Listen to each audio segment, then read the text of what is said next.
Hello, and welcome to another edition of Qmailtoaster Video Magazine. I'm your host, Jake Vickers.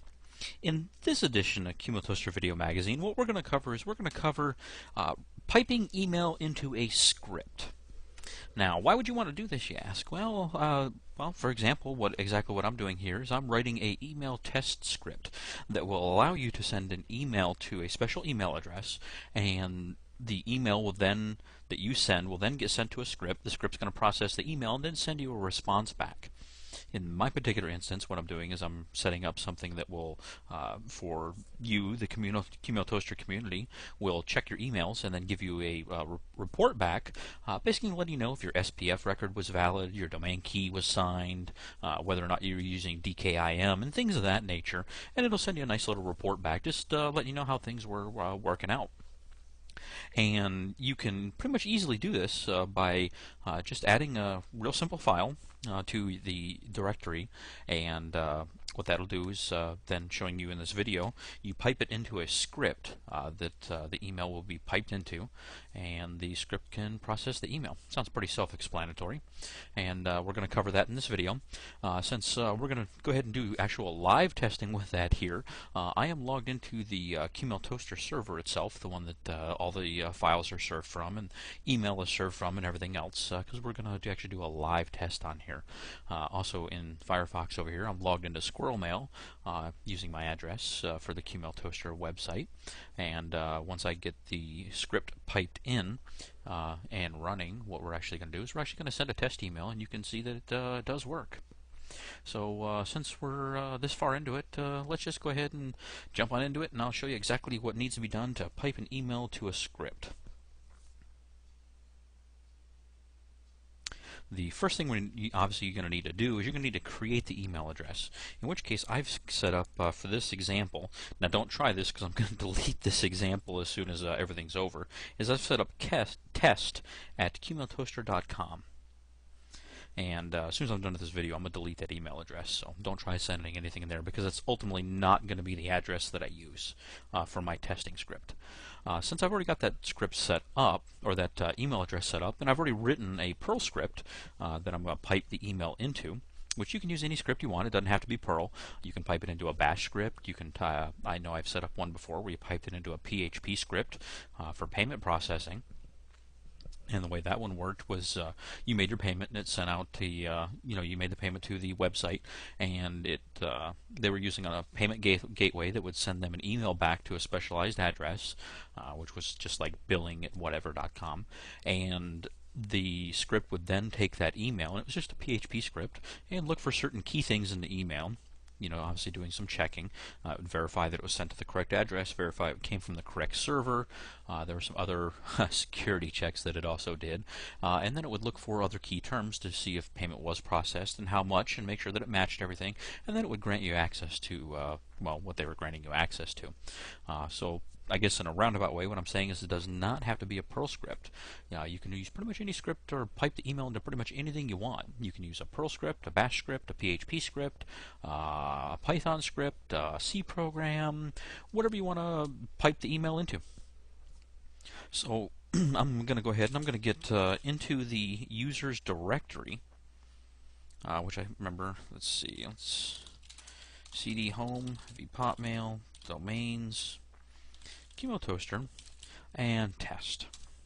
And just do a ls-al just to see if there's, make sure all the file directory structures here, and make sure there is not an existing .qmail file, because that's actually the key. The Qmail file, what that does is that tells Qmail how to process the email when it comes in. And I'm going to show you how to pipe that into a script here in just a second. The first thing we're going to want to do is we're going to want to get a copy of the script that you want to run into this directory, which I've conveniently put mine in the root directory and called it process.pl, since it is a Perl script. And we're going to copy it right here. And you can see that there is my Perl script. Now the first thing we're going to need to do is we're going to need to change the ownership of the script. Now this is kind of important because the vpotmail user has to be able to run the script that you want to pipe the email into, otherwise it's going to fail. So we're going to chown vpotmail, change it to the group to vchkpw, process.pl. And if it's not already executable, you're going to want to chmod +x your script. And now when you get a directory listing, you'll see that the script is executable by the user, the group, and others. It's readable by all. Of course, it's only writable by vpopmail, and it is owned by the user vpopmail and the group vchkpw. Now those permissions are kind of important. Otherwise, vpopmail won't be able to run your script, and it's not going to work the way you want. So now the next thing we're going to do is we need to create our .qmail file. So we'll just do vi.qmail, and that's all you need to do. Go into insert mode. Now we use the pipe symbol, which is straight up and down, which on my keyboard is a shifted backslash, but that'll be your pipe symbol. And then location and the name of the script. Now the location, it doesn't necessarily have, the script that you want to pipe the email into does not necessarily have to be in the user's directory. You could put it in another location. You're just going to need to make sure that your directory permissions are correct and that the vpopmail user in the group vchkpw can read and execute files in whatever directory path that you happen to put your script. For simplicity, I think it's best if you just put your script right in the directory of the email account that you want to run the script. I think that makes things a lot easier and probably gives some less headaches in the future. Save and exit out of there because we are done, basically. That's your .qmail file. ls-al, double check it. Obviously we need to change the permissions, so we need to chown it, vpopmail, vchkpw, .qmail.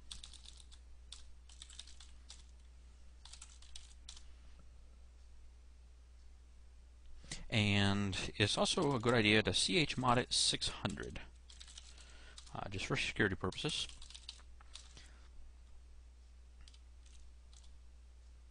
And that's just so that nobody can, besides the vpopmail user, can mess with that script or your .qmail file and pipe your email into another script that they may have gotten onto your system in some way, shape, or form, which could do things like open up a backdoor for them or start up an IRC bot or whatever. You don't want, because they could add some commands to their email that would arbitrarily be processed by the Qmail file and allow them to execute actually code on your system. Granted, it would only be as the vpopmail user, but there's a lot of, once you have a user account on a system, there's a lot of different things you can do to actually compromise the system and take over full control of it. So I changed the permissions to 600. You could probably even bump them down a little bit more and make it so it's readable only by vpopmail user. But for this particular case, we're just going to do a chmod 600 and call it good there. And then we change the user in the group to vpopmail and vchkpw. That way when the mail comes in, what vpopmail is going to do is it's going to go to this, it's going to obviously, we'll skip some of the steps. It'll make sure the user is valid. Ultimately it's going to come to this directory, it's going to go to deliver it, it's going to say, oh, there's a .qmail file here, so I need to process the email.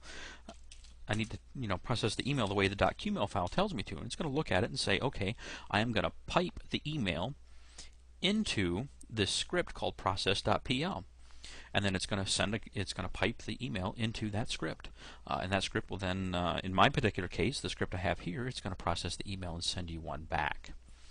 So now that we have that in place, let's go ahead and go here and do a test. So we'll compose a message.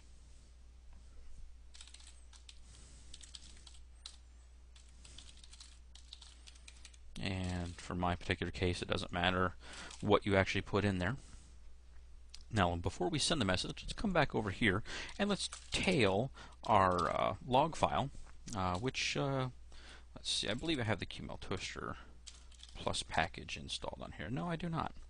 Okay, so I'll do tail -f/var/log/qmail, and I'm interested in the send log because I want to see if the message actually gets sent back to the original sender. And we'll do current PII 64N local. Okay, and now what we're going to do is we're going to go over here and we're going to send this message. And it should go through. And now here in our log files, you can see that it came in and it went back out. and that's just an error in my Perl script. Remote success. So there's the success. So the message came in, it got processed by the SMTP daemon, and this is the send log, so you can see that it sent the message to my email address, and that it was successful, that everything went through. So now when we go back into Squirrel Mail here, and I check my mail, I should see I have one new message. And there it is. Message report. And, well, there's the quick little Perl script that has been set up. Steve Huff actually put together this Perl script for me. He happens to be a pretty big Perl expert, so I'm getting some help from him on writing a Perl script, because I am not a Perl programmer. But anyway, so that proves right there that the email went out and got piped into the .qmail file, or it used the .qmail file to process the email, which piped it into my Perl script called process.pl. And that's all valid because we did get a reply back, so we know it is working. So that's how you pipe an email into a script. Now there's a lot of different things you could do with this. You can really put some good controls over your email. A lot of flexibility there. You can write your own filters, pretty much anything you want to do, and process your own email using a multitude of languages, or write your own programs or whatever. Just the amount of flexibility that gives you is just pretty much unparalleled. But I know this has been kind of a topic that's been brought up before on the list, and I've been asked this before off list, and it's always been one of those difficult ones that people always seem to have a problem with. So I figured I'd do a quick little video that shows you short, sweet, and simple in our usual format here, how to actually make it happen. And that's going to be it. We thank you for watching, and we look forward to seeing you next week.